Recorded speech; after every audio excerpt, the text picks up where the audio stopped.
우리 하나님께서 오랫동안 우리의 기도를 들으시사 남북 정상회담이 평화회담으로 잘 마쳤습니다. 아멘입니까? 그런 평화를 주시듯이 여러분들의 가정에도 하나님이 평강 주시기를 바랍니다. 아멘. 우리 옆에 분들에게도 하나님께서 평강 주시기 바랍니다. 그렇죠? 여러분, 평강이 있어야 돼요. 싸우면 되겠어요? 지난 시간에는 오늘 본문을 중심으로 해서 믿음의 좋은 공동체, 소그룹에 어떤 특징이 있느냐, 첫 번째 4H를 말씀드렸어요. 헬시, 건강해야 된다. 내가 아프고 마음 상해 있다 할지라도 그 공동체에 들어가서 치료와 힘을 얻어야 된다. 두 번째는 하모니, 조화가 있어야 된다. 그렇죠? 서로 아름답게 하모니, 조화가 있어야 됩니다. 우리 할렐루야 찬양대는 오늘도 은혜스러운 찬양을 주셨는데 계속해서 은혜스러운 찬양이 여러분의 가정과 개인에게도 교회에도 이르기를 축원합니다. 조화. 그 다음에 세 번째가 뭐가 있어야 된다고 그랬어요? 해피, 행복해야 돼요. 불행하게 사는 것이 하나님의 목적이 아닙니다. 우리로 하여금 행복하게 살길 원하시는데 내가 어울림과 만날 때마다 행복을 발견할 수 있기를 주님의 이름으로 축원합니다. 특별히 우리 그리스도인들의 소그룹 모임 속에는 뭐가 있어야 돼요? 홀리, 거룩함이 있어야 돼요. 거룩함은 말씀과 기도를 통해서 이루어진다고 그랬습니다. 이 4H가 여러분들이 속한 교회 공동체나 가정이나 또 직장도 그렇게 만들어 나갈 수 있기를 축원합니다. 오늘은 사도행전 강의 65번째가 되겠습니다. 이 사도들은 말이죠, 그 종교 지도자들과 관리들의 탄압과 핍박을 받으면서도 그들에게 꿀리지 않고 위협과 협박을 받으면서도 주눅들지 않고 아주 당당하게 맞섰습니다. 무엇을 가지고 맞섰어요? 5월 달에 성과음성으로 채택한 말씀입니다. 사도행전 4장 19절입니다. 우리 한번 같이 보실까요? 시작. 베드로와 요한이 대답하여 이르되 하나님 앞에서 너희의 말을 듣는 것이 하나님의 말씀을 듣는 것보다 옳은가 판단하라. 이렇게 말이죠. 당당하게 맞섰습니다.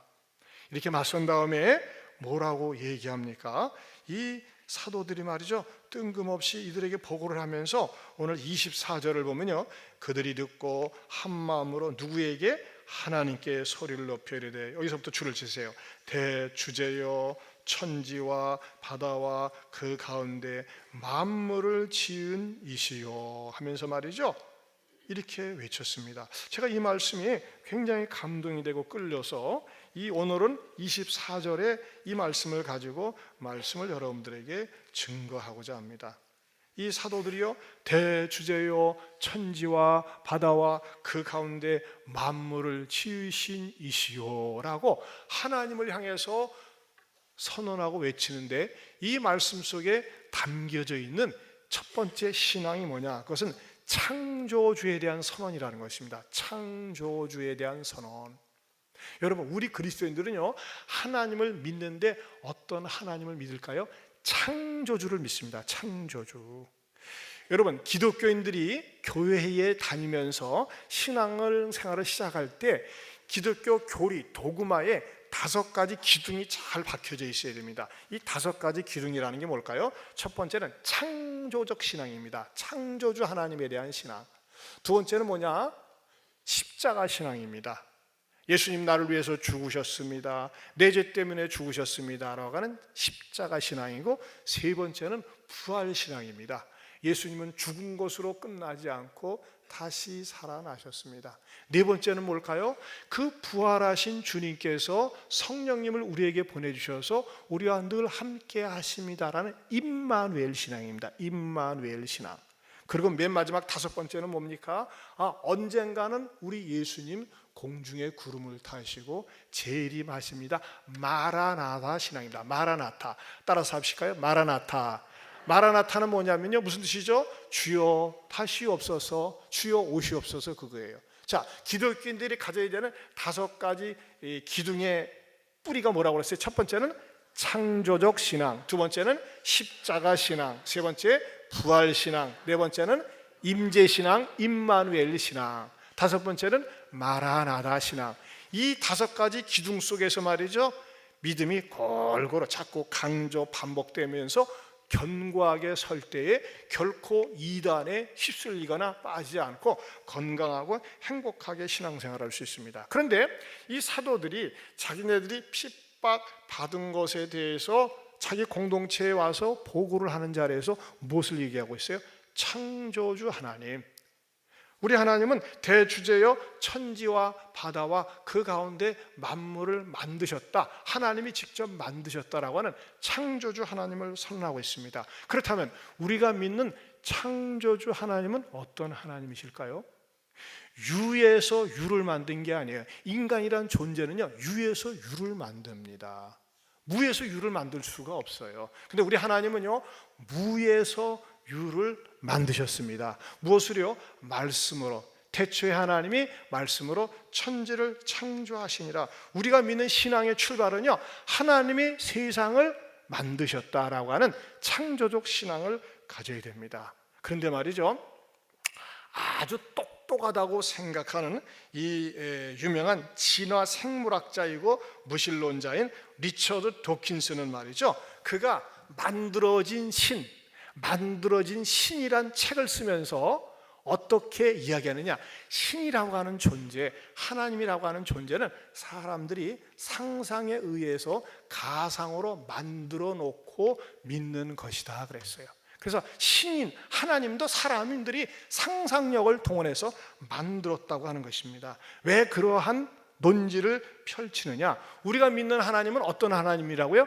창조주 하나님입니다. 그런데 이 리처드 돈킨스는 말이죠, 아주 이렇게 사람들에게 이성적으로 회의를 가질 수 있도록 파고 들어갑니다. 하나님이 세상을 만들었다고요? 좋아요, 인정할게요. 그러면 그 하나님은 누가 만들었죠? 하나님은 누가 만들었냐 하면서 말이죠, 마치 기독교인들이 꼼짝달싹 못하게 하나님이 세상을 만들었다면 그 하나님은 누가 만들었느냐, 이것에 대해서 명쾌하게 대답을 할 수 없기 때문에 나는 기독교인들이 믿는 하나님을 믿을 수 없다 그랬습니다. 그러니까 많은 사람들이 그리요 하면서 말이죠, 끄떡끄떡대면서 기독교에서 이야기하는 신은 기독교인들이 상상 속에서 만들어낸 신이라고 얘기한다는 것입니다. 그렇다면 말이죠, 이 유명한 진화 생물학자이고 무신론자인 리처드 도킨스는 무엇을 얘기할까요? 그런 말이죠, 신이 이 세상을, 하나님이 이 세상을 만들어 놓은 것이 아니라 오래전에 태초에 아무것도 없었을 때 태초에 하나님이 세상을 만들어 놓은 것이 아니라 태초에 물질이 있었다, 우주라고 하는 물질이 있었다라고 주장을 한다는 것입니다. 물질이라고 하는 것은 원래부터 존재하고 있고 원래부터 존재했었고 앞으로도 존재하고 지금 있는 것처럼 영원히 존재할 것이다, 이 물질이 있었다는 것입니다. 그러면 이렇게 질문하면 뭐라고 대답할까요? 그 물질은 누가 만들었는데? 그런 거 묻는 거 아니야. 여러분, 태초에 물질이 있었건 아메바가 있었건 그것은 누가 만들었는데? 라고 하는 것에 대해서는 말이죠, 할 말이 없어요. 그러나 여러분, 솔직히 말씀드려서 하나님이 세상을 창조했다고 할 때 그 하나님은 누가 만들었느냐? 하나님은 어디서 출현하느냐? 솔직히 그 부분에 대해서 우리들도 명쾌하게 답변은 못합니다. 인정할 것은 인정을 해야 됩니다. 그러나 이 도킨스의 그 진화 생물학적인 그 질문에 대해서는 우리가 명쾌한 논리를 가지고 얘기할 수 있습니다. 여러분, 물질이 세상의 근원이라고 할 때, 물질이라고 하는 것은 수없이 많은 그 단순한 그 물질체인 수많은 양성자와 중성자 그리고 전자들로 구성된 것입니다. 하지만 이 물질 중심의 세계관은 어떻게 됩니까? 그 물질은 어떻게 생긴 거야? 누가 만든 거야? 그것에 대해서 이렇게 합니다. 그것은 우연히 생긴 거야. 우연히 생겼고 그냥 단순하게 생성되었다가 그리고 우연히 사라지는 거야. 이렇게 논리를 펴니다. 이게 진화론적인 그런 물질관입니다. 원래부터 물질이 있었고 물질은 우연히 생긴 것이고 또 우연히 생성되었다가 우연히 사라지는 것이야. 여기에 근거를 두고 기초를 두고 만든 것이 공산주의의 유물론 사상입니다. 유물론 사상은 뭡니까? 모든 것은 물질로부터 시작이 되었다. 여러분, 이 유물론 사상 때문에 어떻게 되는 거예요? 이 공산주의의 이론과 도구마, 이데올로기에 찬성하지 않으면 자식이 됐건 부모가 됐건 형제가 됐건 다 죽일 수가 있는 거예요. 왜? 물질이니까. 특별히 양심의 가책을 느낄 필요가 없는 거예요. 아파할 필요가 없는 거예요. 왜? 물질이니까. 말하는 물질이고 걸어다니는 물질이니까. 이게 공산주의의 유물론적인 진화론적인 사상이라고 하는 것입니다. 자, 그런데 말이죠, 공통점이 있어요. 진화론적인 유물론 사상은요, 태초에 물질이 있었다고 얘기합니다. 기독교는요, 처음에 하나님이 계셨어요. 하지만 여러분, 태초에 처음에 아무것도 이 세상이 존재하기 전에 아메바가 되었건 흙덩어리가 되었건 물질이 있었다고 하는 그 존재 속에는 뭐가 없습니까? 인격이 없습니다. 비인격이고 무인격입니다. 그러나 태초에 처음부터 하나님이 계셨다라고 하는 그 믿음 속에는 뭡니까? 하나님은 인격을 갖고 계신다고 하는 것입니다. 그 인격을 가지신 분은 어떻습니까? 인격을 가지신 분은 우리 하나님께서 그 인격 속에는요, 뭐가 있는 거예요? 사랑이 포함되어 있고 믿음이 포함되어 있고 아름다움과 미래와 계획이 포함되어 있습니다. 여러분, 둘 중에 하나의 세계관을 가질 수가 있어요. 태초에 처음부터 우연히 물질이 있었고 물질이 생성되고 소멸된다. 뭐예요? 아무런 인격이 없습니다. 뭐가 같은 것입니까? 여러분, 우리가 이제 서울을 이렇게 올라가다 보면요, 이것저것에서 보든지 웬만큼 보면 롯데월드가 보이더라고요. 워낙 커가지고. 그거 우연히 생긴 겁니까? 설계자가 있습니다. 그러나 여러분, 웅장하고 아름다운 그 롯데월드, 롯데타워도요, 나하고는 직접적인 관계가 없어요. 그냥 멋있다, 좋다, 그뿐이지. 왜? 아무리 외향적으로 멋있게 생겼어도 그 속에는 인격이 없다고 하는 것입니다. 하지만 기독교인들이 얘기하는 세계관은 무엇입니까? 우리가 믿는 창조주 하나님은 인격이 있어요. 세상을 하나님의 계획에 의해서 말씀을 가지고 창조하셨고, 그 창조하신 하나님께서는요, 저와 여러분을 위해서도 놀라운 계획을 가지고 창조하셨다는 것입니다. 그러니까요, 둘 중에 하나입니다. 둘 중에 하나. 나라는 존재 있잖아. 그냥 어떻게 재수 없어가지고 우리 엄마 아빠한테서 태어나고 가난한 부모에게 태어나가지고 그냥 이렇게 살다가 그냥 우연히 사라지고 소멸되는 거야. 이런 세계관을 가지고 살 수가 있고, 아니야, 하나님이 이 세상을 아름답게 창조하신 것처럼 나도 하나님의 놀라운 마스터 플랜 계획 속에서 창조하고 계셨고 내 미래를 책임져 주실 거야.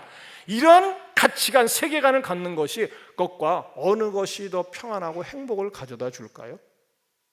그냥 돌덩어리야, 흙덩어리야, 나는 아무것도 아니야, 이런 인생관과 세계는 자기 자신을 비참하게 만들고 허무하게 만들고 의욕이 없게 만듭니다. 그러나 온 우주 만물을 창조하신 하나님이 나를 위해서도 아름답게 놀라운 설계와 계획을 갖고 계셨다고 할 때 내가 말씀대로 순종하면서 살면 내 삶 가운데 하나님이 예비해 놓으신 아름다운 일들이 전개가 되어집니다. 이게 그리스도인들이 가져야 되는 창조주 하나님에 대한 인식이요 믿음이라고 하는 것입니다. 사실 하나님은 출처가 어떻게 되었느냐라고 하는 질문이 출애굽기에서 등장을 합니다. 어떻게 시작이 되느냐? 당시 애굽이라고 하는 나라는 이스라엘 백성들을 430년 동안 다스리고 있었습니다. 여러분, 말이 430년이죠. 43년도 아니고. 그러면요, 이스라엘 백성들은 애굽의 백성이나 다름이 없어요. 벌써 몇 대가 지나간 겁니까? 근데 하나님께서 모세를 보내가지고 내 백성을 애굽에서 꺼내와라, 그리고 나 하나님을 섬기게 하겠다라고 모세가 파송을 받아 갑니다. 그런데요, 당시 애굽 왕 바로는요, 전 세계에서 가장 큰 나라였고 가장 큰 왕이었습니다. 애굽 왕 바로를 능가할 만한 왕이 없었어요. 그럼 여러분 보세요. 왕에게 명령을 할 때는 왕보다 큰 사람이 있어야 명령을 합니다. 그렇지 않습니까? 누가 나한테 명령을 할 때 나보다 큰 자가 명령을 하는 거예요. 우리 부모가 자녀들에게 얘기하는 건 명령하는 것처럼. 근데 애굽 왕 바로한테 가서 하나님이 저기 말이죠, 하나님의 백성 이스라엘 백성들을 빼내와가지고 예배드리라고 했습니다. 그러니까 바로가 어이가 없는 거예요. 야, 나보다 큰 자가 있냐? 내가 왕 바로인데 나한테 명령할 자가 누구냐? 네가 말하는 하나님이 누구냐? 이렇게 물어볼 때 하나님, 내가 뭐라고 하나님에 대해서 소개할까요? 어떻게 해야지 이 애굽 왕 바로보다 큰 자고 명령할 수 있는 자라고 얘기할 수 있을까요? 라고 모세가 하나님께 질문을 던집니다. 그럴 때 하나님께서 뭐라고 당신 자신에 대해서 커밍 아웃을 하는지 아십니까? 창세기 3장 14절입니다. 같이 읽어보겠습니다. 시작. 나는 스스로 있는 자니라. 또 이르시되 너는 이스라엘 자손에게 이같이 이르기를 스스로 있는 자가 나를 너희에게 보내셨다 하라. 자, 하나님께서 뭐라고 말씀하셨어요? 나는 스스로 있는 자다. 이해가 되십니까? 안 됩니다. 저도 이해가 안 돼요. 스스로 있는 자다. 이게 어떻게 이해가 됩니까? 그렇다면 여러분, 이걸 아셔야 돼요. 왜 우리는 하나님이 스스로 있는 자라고 당신 자신을 난해하게 설명을 하는데, 말씀을 하시는데 이해를 할 수 없을까요? 여러분, 때로는요, 신앙생활을 하면서 건강한 의심은 확신을 가져다 주는데 유익합니다. 스스로 있는 자라는 그 말씀이 이해가 안 되는 이유가 뭘까요? 그것은 우리는 상대적인 존재이기 때문에 그렇습니다. 하나님은 초월적인 분이시거든요. 근데 우리는 상대적인 존재예요. 자, 상대적이란 말을 할 때 말이죠, 어떻게 해야지 이해가 쉬울까요? 상대는 나와 당신과의 관계를 일컬어서 상대라고 합니다. 나와 당신과의 관계에 있어서. 자, 좀 쉽게 말씀을 드릴게요. 우리가 상대적인 존재라고 하는 것은요, 여기 김 집사님이 계세요, 이 집사님이 계셔요. 근데 저가 있어요. 근데 두 집사님이 어떤 것에 대해서 김 집사님과 이 집사님이 같이 저한테 얘기를 해. 그럼 제가 가만히 들으면서요, 같은 시간에 똑같이 무슨 말을 하는데 제가 두 분이서 저를 향해서 얘기하는데 제가 알아들을 수 있을까요? 없을까요? 없습니다. 둘이 같이 얘기를 하니까는. 상대적이라는 건 뭐예요? 1대1이 만나서 이야기를 나눠야 돼요. 근데 2대1이 만나는데 이 사람이 한번 얘기했다가 이 사람이 한테 얘기하는 게 한꺼번에 둘이 얘기를 하는데 나는요, 어떻게 떠드는 것으로밖에 안 들려요. 알아들을 수가 없어요. 하물며 서너 명이 앉아서 나를 향해서 얘기해 보세요. 시끄러운 공예밖에 불과합니다. 공예입니다. 왜? 상대적인 존재이기 때문에. 그러면 하나님은 스스로 계신 분이라는 말은 초월적인 존재를 이야기하는데 이것이 무엇으로 증명이 될까요? 세상에 이 자리에 수백 명이 앉아 있어요. 수백 명이 앉아서 말이죠, 찬송을 부르고 기도를 하는데 하나님이 다 알아들으세요. 이걸 일컬어서 초월적인 존재라는 겁니다. 여러분, 하나님은 말이죠, 온 우주 만물을 창조하셨으면서도 이렇게 수백 명이 앉아 있는데 내 기도를 들으시고 내 마음을 아십니다. 어떻게 가능한 거죠? 초월적인 존재이기 때문에. 그럼 우리는 어떻게 하느냐? 하나님 자신은요, 하나님 자신에 대해서 나는 스스로 있는 자, 이것을 굳이 말이죠, 이렇게 설명하려고 하지 않으세요. 우리가 이해 안 된다고 해도 설명하려고 하지 않고 어떻게 하십니까? 계시를 하십니다. 말씀을 통해서 계시를 하십니다. 그럼 우리는 어떻게 해야 됩니까? 우리가 믿음으로 받아들일 때, 믿음으로 수용할 때 창조주 하나님에 대한 신앙이 생긴다고 하는 것입니다. 이럴 수가 있어요. 아니야, 나는 창조주 하나님을 받아들이지 않겠어. 나라고 하는 존재는 이 세상이 우연히 만들어진 것처럼 나도 그냥 우연히 던져진 거야. 그리고 끝나면 아무 의미가 없어. 그건 뭐예요? 진화론적인 유물적인 세계관이에요. 그 인생은 어떻게 합니까? 돌덩이처럼 차갑고 불행한 존재가 될 수밖에 없습니다. 그런데 하나님께서 이 세상을 아름답게 창조하신 것처럼 나도 하나님께서 창조하셨다고 믿을 때 어떻게 됩니까? 창조주 하나님에 대한 경외심과 감사한 마음과 믿음이 생긴다는 것입니다. 여러분, 그래서 말이죠, 우리가 찬송가에 보면 14장 한번 잠깐 불러볼까요? 찬송가 14장. 이 창조주 하나님에 대한 찬양이 신앙적으로 잘 배어 있습니다. 같이 한번 불러보겠습니다.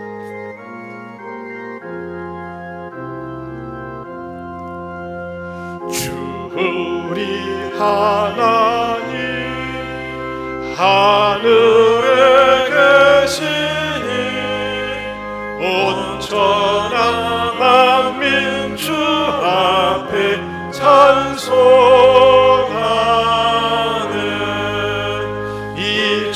천지 만물도 주 앞에 엎드려 그 거룩하신 이름을 늘 높이네.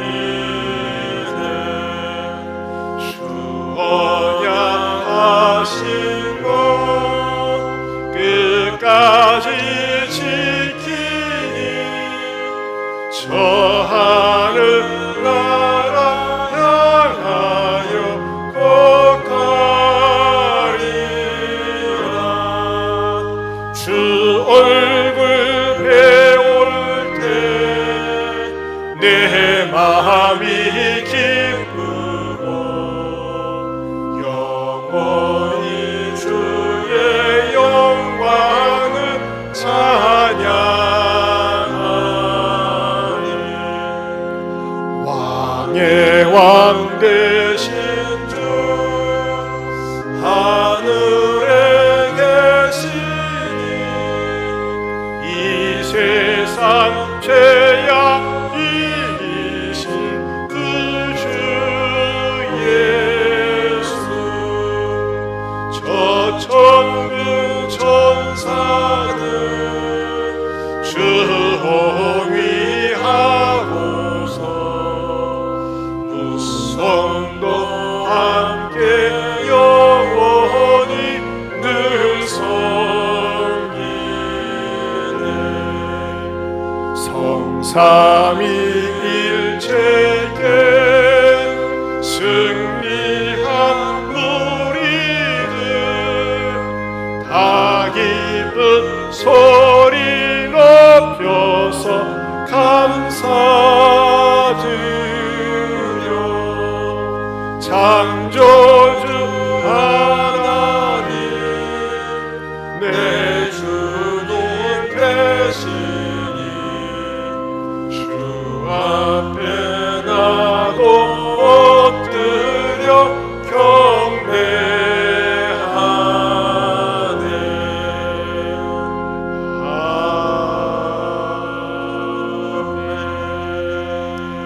한번 따라서 하실까요? 나는 하늘과 땅을 만드시고 만물 가운데 나를 만드신 창조주 하나님을 뭐한다? 믿습니다. 아멘입니까? 더 나가서 우리 창조주 하나님은 어떤 분이 되시느냐? 이 세상의 절대 통치자가 되신다는 것입니다. 절대 통치자. 자, 24절에 보면요, 그들이 듣고 한 마음으로 하나님께 소리를 높여 이르되 대주제여. 거기다 동그라미 치세요. 대주제여. 영어 표현으로는요, The Sovereign Lord 그랬어요. 절대적인 주권자여. 사실 말이죠, 이 말은 굉장히 의미심장한 말입니다. 헬라어로 데스포데스라고 그래가지고 소유자, 절대 통치자의 뜻을 가지고 있습니다. 그런데 이것을 사람들 앞에 공개적으로 대주제여라고 하나님을 향해서 선언하는 것은 굉장히 위험한 겁니다. 이때 당시에는 말이죠, 대주제, My Sovereign Lord라고 하는 말은요, 가이사에게만 해당되는 말이었습니다. 로마의 황제, 당시 로마의 황제가 식민지인 이스라엘을 다스리고 있었고 지배하고 있었고, 어떤 것도 말이죠, 로마의 황제 허락이 없이는 제대로 움직이거나 함부로 행동을 할 수가 없었어요. 자, 이제 그럴 날이 오겠지만, 만약에 지금 평화회담을 기점으로 해서 북한 주민들이나 북한에 있는 고위 관료직에서 문재인 대통령 빠지를 달았다, 가능할까요? 언제 지도새도 모르게 날아갈지 모릅니다. 지금은 뭐예요? 김일성 빠지를 달아야 되고, 최고의 통치자가 지금 김정은입니다. 그렇지 않습니까? 마치 이런 상황이 당시 사도들이 외칠 때의 상황이라는 거예요. 누구를 향해서 대주제라는 말을 할 수가 없어요. 근데 감히 하나님 아버지를 향해서, 하나님을 향해서 뭐예요? 대주제요. 당신은 천지와 바다와 그 가운데 만물을 지으시니로 라고 뭐라고 합니까? 선언을 하고 있는 것입니다. 사랑하는 성도 여러분, 우리가 말이죠, 하나님을 믿을 때 하나님은 나의 통치자가 되십니다. 절대 주권자가 되십니다. 선언하고 믿을 수 있기를 바랍니다. 종종 말이죠, 하나님을 믿는 사람 가운데서도 약간 삐딱한 세계관을 가지고 있는 사람이 있어요. 어떤 사람들이 있었냐면요, 그래 하나님이 세상을 만들었다고 치자, 그냥 저절로 생겼다고 하기에는 좀 이렇게 무리가 있으니까, 그리고 하나님은 어떻게 하셨느냐, 세상을 만들어 놓으시고 사계절을 주시고 추나 추동을 주시고 자연의 법칙을 주셔가지고 그냥 저절로 돌아가게 하셨다, 이 자연 법칙에 의해서. 그리고 하나님이라는 분은 우리 인간의 삶에 대해서는 전혀 노터치, 간섭도 하지 아니하시고 우리들과는 무관하다, 그냥 자연의 법칙에 의해서만 돌아간다라고 주장을 펼친 그러한 학파가 있어요. 일종의 종교되다시피 해서 이게 이신론이라고 합니다. 디이즘, 이신론이에요. 하나님은 세상을 만들어 놓고 세상에 대해서 그냥 뚝 떨어져 가지고 하나님은 하나님 일만 하고 인간 사이는 무심하시다, 이렇게 얘기하는 겁니다. 여기서 무신론이 나오고 반신론이 나오고 사실론이 나오기 시작한 겁니다. 이건 뭡니까? 하나님을 인정하지 않는 거예요. 하나님의 주권과 통치를 인정하지 않습니다. 그러나 여러분, 우리가 믿는 절대 통치자 하나님은 어떤 분입니까? 우리의 삶에, 여러분의 삶에 관심을 갖고 책임을 지고 보호하시고 인도하십니다. 우리 하나님은 위협받을 일이 없어요. 우리 하나님 벌벌 떨지 않습니다.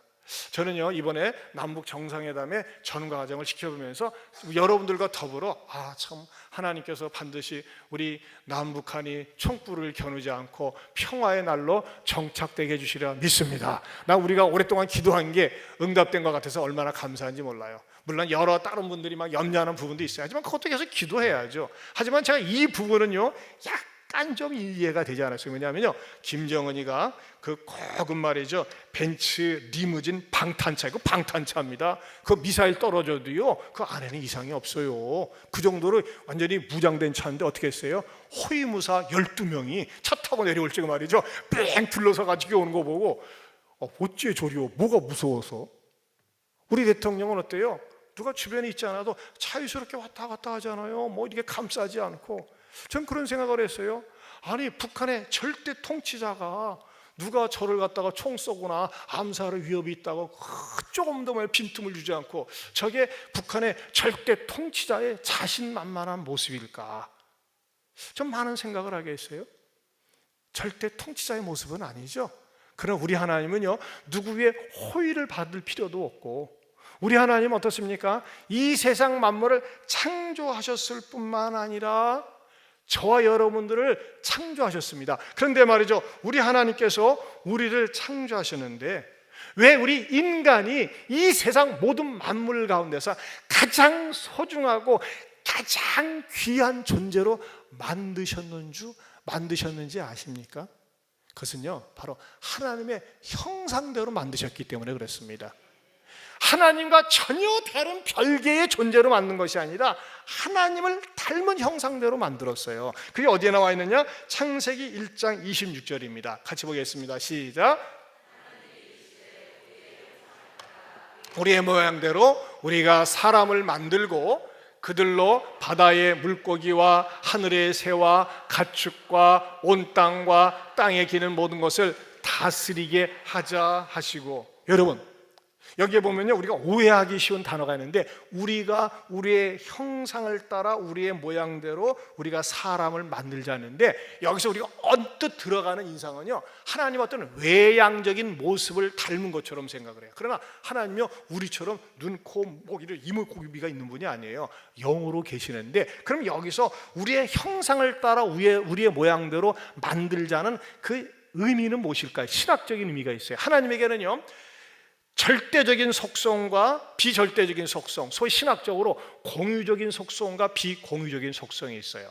근데 우리의 형상을 따라서 만들자고 하는 그 형상 속에는 하나님이 우리와 공유하고 싶은 속성을 우리들에게 주셨다는 것입니다. 그 공유적인 속성이 뭡니까? 사랑과 비전과 미래와 아름다움과 기쁨을 누릴 수 있는 것. 특별히 우리 인간에게 주신 하나님과 공유할 수 있는 공유적 속성 가운데 가장 탁월한 게 뭡니까? 지식과 지혜입니다. 여러분, 세상 어떤 누구가 배를 만들 수가 있으며, 저는요 지금도 종종 탈 때마다 여전히 전혀 이해를 못하는 거가 쇳덩어리가 뜬다는 겁니다. 비행기. 이 우리 예안교회 예배당만한 말이죠, 이 건물이 뜰 수 있는 게 비행기예요. 여러분, 이게 어떻게 우리 같은 평범한 사람이 알 수가 있습니까? 뭐예요? 하나님이 사람에게 설계하고 계획할 수 있는 지식과 지혜를 주신 거예요. 이런 것들이 하나님의 공유적인 속성이라고 하는 것입니다. 사랑을 주셨고 아름다움을 추구하고 있고 창조적인 창의력을 주신 게 하나님이 우리에게 주신 속성이에요. 하나님의 형상이에요. 그런데 어떤 일이 일어났습니까? 우리가 하나님께 불순종하면서 하나님을 떠나 살면서 하나님께서 우리에게 주신 속성이 망가지고 파괴되기 시작했어요. 하나님께서 우리에게 주신 지식과 지혜를 가지고 많은 사람들이 죄를 짓는 데 쓰고 하나님을 배역하고 배신하는 데 쓰더라 이거예요. 그러면서 우리에게 주신 아름다운 형상이 망가지고 부서지면서 어떤 관계가 됐습니까? 하나님과 원수가 된 거예요. 그러니까 하나님의 영광에 도달하지 못하게 된 것입니다.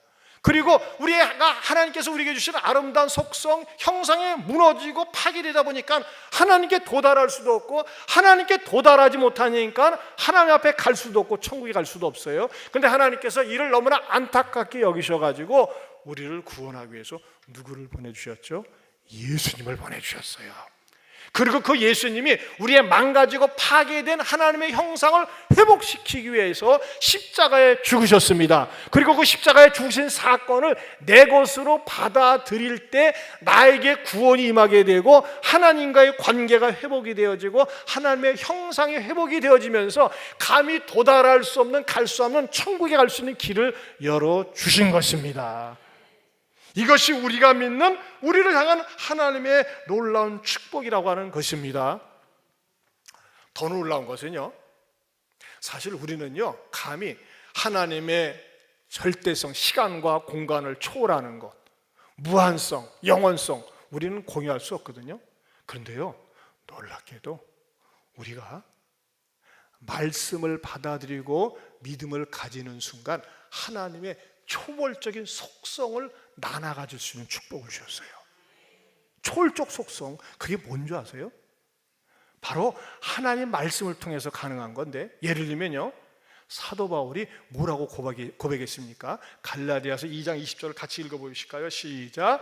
내가 그리스도와 함께 십자가에 못 박혔나니 그런즉 이제는 내가 사는 것이 아니요 오직 내 안에 그리스도께서 사시는 것이라.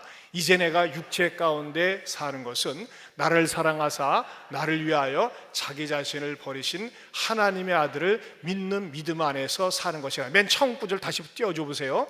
내가 그리스도와 함께 십자가에 못 박혔나니 하면서 솔직하게 톡 하놓고 얘기해 봅시다. 이게 누가 고백한 거예요? 바울이 고백했죠. 여러분, 예수님 십자가에 못 박힐 때 양쪽에 누가 있었어요? 강도 둘이 있었어요. 언제 바울이 달린 적이 있어요? 그렇잖아요. 근데 바울은 그렇게 고백하고 있어요. 내가 그리스도와 함께 십자가에 못 박혔다라고 과거의 표현을 띄우고 있어요. 이게 어떻게 가능한 겁니까? 그런 사실이, 그런 현상이 없었는데 어떻게 고백하는 것이죠? 바울이 예수님이 나의 죄를 위해서 십자가에 죽으셨다는 사실을 믿음으로 받아들이면서 바울도 고백하는 거예요. 맞습니다. 예수님이 나의 죄를 위해서 십자가에 죽으신 것처럼 나도 내 자아가 십자가에 못 박혔습니다 라고 고백하면서 하나님의 말씀이 초월적으로 그에게 임하게 된 것입니다. 여러분, 2000년이 지난 지금 예수님이 나의 죄를 위해서 십자가에 죽으셨습니다, 내가 아멘으로 믿음으로 받아들이는 순간 말씀의 초월성이 나에게도 임하게 되면서 구원받게 되는 줄로 믿습니다. 그리고 나를 다스리는 분이 누구예요? 하나님이 되시는 거예요. 우리는 이런 초월적인 하나님을 믿습니다. 우연히 만들어진 존재가 아니에요. 저와 여러분을 위해서 놀라운 계획을 갖고 계시고 여러분들의 앞일에 대해서 책임져 주실 창조주 하나님, 통치자 하나님을 믿습니다. 할렐루야. 하나님께 영광을 돌립니다. 여러분, 우리가 이거 알아야 돼요. 우리는 시시한 존재가 아니에요. 이래봬도 온 우주를 창조하신 창조주 하나님을 믿고 그 창조주 하나님은 절대적인 통치자고 나를 다스리고 나를 의롭고 선한 길로 인도해 주시는 분입니다. 그 하나님에 대해서 내가 그 하나님을 믿는다는 사실에 대해서 긍지와 자부심과 감사를 가지고 살 수 있기를 축원합니다. 축원합니다.